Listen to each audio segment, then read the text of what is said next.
Bosen pakai skincare ini itu tapi tetap nggak ngaruh buat nyerahin kulit? Tapi kamu sebenarnya udah tahu belum nih basic kandungan buat nyerahin kulit itu apa? Ini nih hal yang kadang kebanyakan orang salah paham. Udah pakai skincare A, B, dan C, terus komplain karena nggak sesuai ekspektasi pas beli. Buat skincare sendiri, sebenarnya kamu harus tahu dulu kamu tuh pengen kulit kamu kayak gimana. Seumpama pengen nyerahin kulit, ya cari yang kandungan nyerahin kulit jadi bahan utamanya. Soalnya banyak juga yang belum paham kalau bukan masalah pakai skincare apanya, tapi intinya kandungannya apa yang pengen kamu cari di skincare itu. Nah, setelah kamu tahu nih bahan-bahan apa aja yang ada di dalam skincaremu, tahu nggak sih kalau ternyata ada juga loh bahan-bahan pencerah kulit yang berasal dari bahan alami. Bahannya tuh mudah kamu dapet dan ternyata ada di sekitarmu loh. Kira-kira apa aja ya? Pas banget nih, kali ini Squad Beauty bakal ngebahas tentang beberapa bahan alami yang punya kandungan mencerahkan kulit. Kalian pasti penasaran kan? Yuk tonton video ini. Tapi sebelum itu jangan lupa subscribe dan nyalakan tombol notifikasi Squad Beauty kamu agar kamu tidak ketinggalan video menarik lainnya. Jika dilihat, banyak sekali orang berlomba-lomba buat nyerahin kulit, yang akibatnya banyak cara DIY atau do it yourself, dan juga skincare abal-abal yang nggak jelas bahan-bahannya bermunculan, yang akhirnya nggak malah bikin kulit cerah dan sehat, tapi malah bikin rusak dan iritasi.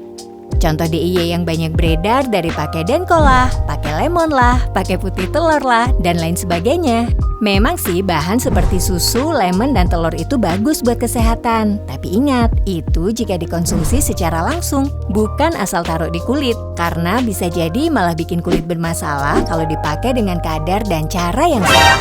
Nah, buat nyerahin kulit sendiri, bahan yang biasa dipakai wajib ada kandungan whitening agent, atau istilahnya zat atau senyawa yang mengandung bahan pencerah warna kulit. Whitening agent ini bakal bekerja sebagai pencerah kulit dengan cara depigmentasi kulit yang kerjanya akan ngehambat aktivitas enzim tirosin. Enzim tirosin ini tuh yang ngeproduksi melanin atau pigmen warna kulit. Karena semakin banyak pigmen kulit, kulit bakal makin gelap. Jadi ya kalau kerja pigmen ini dihambat sama whitening agent, udah pasti kulit bakal jadi lebih cerah. Oke, sebelum kita bahas bahan alami, kita bahas dulu nih, whitening agent itu apa aja sih? Hal ini berdasarkan dari jurnal terbaru terbitan dari Universitas Padjadjaran. Yang pertama ada hydroquinone. Pernah dengar nggak nih hydroquinone? Biasanya banyak tuh di iklan-iklan skincare yang fokus buat nyerahin kulit. Hydroquinone itu adalah salah satu whitening agent yang kerjanya dapat mencegah dan meminimalisasi pigmentasi pada kulit. Dengan begitu, kulit yang sebelumnya menggelap akibat penumpukan melanin bisa lebih cerah dan tampak senada dengan area kulit di sekitarnya. Kandungan dalam hydroquinone juga bisa ngurangin sel-sel yang memproduksi pigmen secara berlebih. Jadi nggak aneh dong kalau hydroquinone jadi salah satu bahan andalan bagi skincare yang fokusnya buat nyerahin kulit. Lanjut yang kedua ada arbutin. Kamu pernah dengar buah yang namanya bearberry nggak? Agak-agak mirip cherry tapi versi mungilnya. Arbutin ini efektif banget, jadi salah satu kandungan buat ngatasin hyperpigmentasi kulit. Selain itu, senyawa aktif di dalam arbutin efektif banget buat menghambat pembentukan melanin, yaitu pigmen pemberi warna pada kulit. Seperti yang tadi dijelasin, karena semakin banyak pigmen, semakin gelap pula warna kulit kamu. Kalau pembentukan melanin ini dihambat, so udah pasti kulit bisa makin cerah kan? Lanjut yang ketiga, ada ascorbic acid atau vitamin C. Kalau ascorbic acid atau vitamin C ini pasti udah nggak asing lagi kan buat kamu yang tertarik mutihin kulit? Iya dong, kan banyak tuh suntik vitamin C atau krim yang mengandung ascorbic acid yang mungkin banyak kamu temuin emang fokus buat mutihin kulit. Ternyata kandungan ascorbic acid ini emang punya efek pengurangan produksi melanin dan bagus untuk membentuk kolagen kulit. Selain itu, ascorbic acid biasanya digunakan karena efeknya untuk menurunkan hyperaktif dari melanin sehingga kulit menjadi lebih cerah. Tak hanya itu, ascorbic acid ini juga mampu meningkatkan aktivitas depigmenting kulit, yang udah pasti jadi salah satu whitening agent yang menjanjikan buat nyerahin kulit. Karena efek yang menguntungkan ini, ascorbic acid atau vitamin C telah lama digunakan dalam formulasi kosmetik pencerah kulit. Lanjut yang keempat ada kojic acid. Pernah dengar nggak nih kojic acid? Salah satu whitening acid yang berasal dari bahan alami bermacam jamur. Ini maksudnya jamur yang bisa dimakan ya, bukan yang nyebabin penyakit. Kojic acid ini sangat baik loh buat mudarin hyperpigmentasi dan membantu mencerahkan warna kulit. Kojic acid sendiri biasanya dipakai buat menghambat pembentukan enzim yang diperlukan dalam produksi melanin plus punya antioksidan yang kuat. Kojic acid tuh bisa memperbaiki perubahan warna kulit yang disebabkan oleh kerusakan akibat sinar matahari, melasma, dan hyperpigmentasi kulit. Kojic acid ini juga bisa jadi pilihan yang baik buat kamu yang ingin menghindari atau nggak cocok sama hydroquinone tadi. Wah, oke juga nih. The last but not least, kelima adalah niacinamide. Kalau niacinamide pastinya Beauty Squad sering denger kan ya? Salah satu whitening agent yang lagi tren buat dijadiin serum, gel, dan sunscreen ini adalah salah satu bentuk vitamin B3 yang memang berfungsi buat nyerahin kulit. Niacinamide ini bisa ngurangin pigmentasi kulit yang nggak merata dengan memperlambat pembentukan melanin kulit.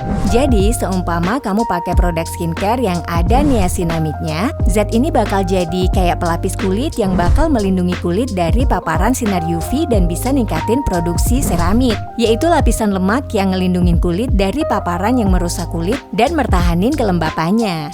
Nah, jadi sekarang kamu udah tahu nih beberapa zat yang mengandung whitening agent kulit. Kalau kamu mau fokus buat nyerahin kulit, bisa nih nyari skincare dengan kandungan yang tadi disebutin. Terus ada nggak ya bahan-bahan alami yang mengandung whitening agent ini? Jawabannya ada.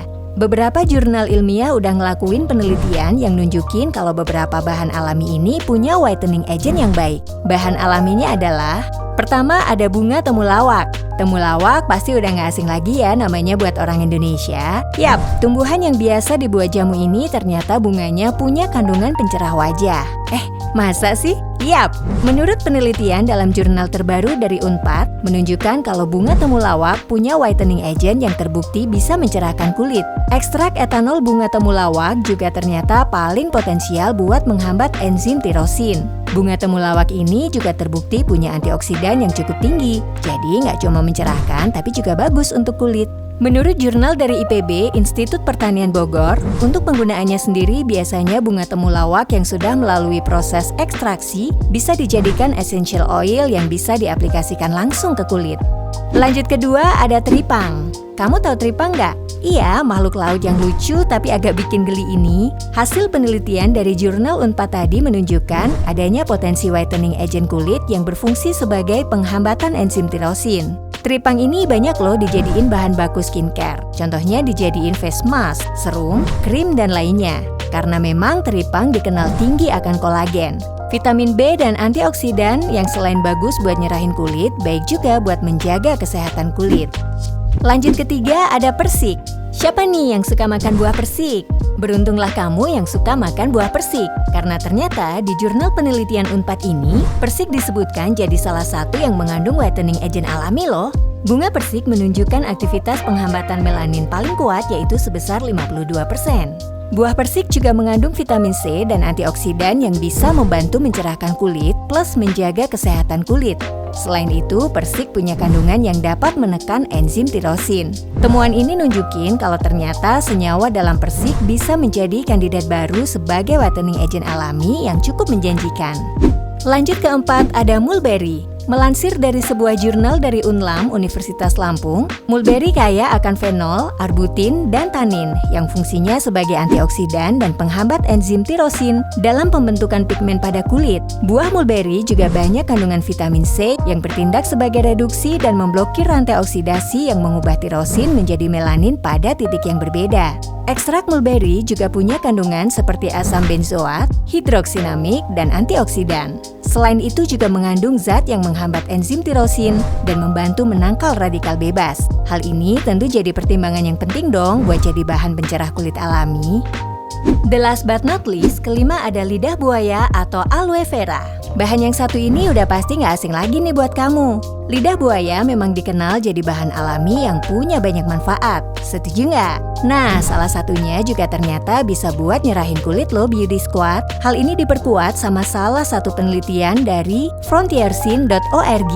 Lidah buaya punya senyawa aloin, diekstrak dari lidah buaya yang bisa berfungsi sebagai pencerah kulit alami. Beberapa kandungan dalam lidah buaya ini diidentifikasi nunjukin kinerja yang baik dalam antitumor, antiinflamasi, antioksidan, dan pemutihan kulit. Mengoleskan gel ekstrak lidah buaya langsung ke kulit berpigmen juga bisa menjadi cara yang baik untuk mengurangi pigmentasi dari waktu ke waktu. Nah, itulah beberapa tips mencerahkan kulit dengan bahan alami. Walaupun bahan-bahan tadi alami, kamu nggak boleh asal pakai atau langsung templokin ke kulit ya Beauty Squad. Jika memang ada yang bisa dimakan langsung seperti persik dan mulberry, mending kamu konsumsi langsung, jadi bisa membantu dari dalam. Karena walaupun alami, bahan tadi harus melewati proses formulator dulu, biar bisa menyesuaikan sama kulit kamu. Kalau dari luar bisa berbentuk topikal, dioles, ataupun injeksi yang sudah teruji klinis. Ada juga modifikasi sistem penghantaran topikal. Untuk mengoptimalkan efeknya dapat dilakukan menggunakan dengan sistem nanopartikel, topical cream SLN, tropical microemulsi, dan liposom serum. Jadi, selalu pastikan riset mendalam sebelum kamu pakai bahan apapun pada kulit, baik bahan kimia atau alami ya. Karena bisa jadi dalam bahan yang kamu pakai ada kandungan yang bisa membuat kulitmu malah bermasalah jika diaplikasikan secara langsung tanpa diproses dulu. Kamu udah pernah skincare dari bahan-bahan alami ini belum? Share di kolom komentar. Oh ya, jangan lupa juga untuk share video ini agar lebih banyak orang yang paham tentang mencerahkan kulit alami ya. Beauty takes time. Nah, untuk mengetahui informasi lainnya, jangan lupa untuk like, subscribe, dan nyalain tombol notifikasi Squad Beauty kamu. Biar kamu bisa selalu update sama video-video terbaru kita. Follow juga semua akun sosial media Squad Beauty ya.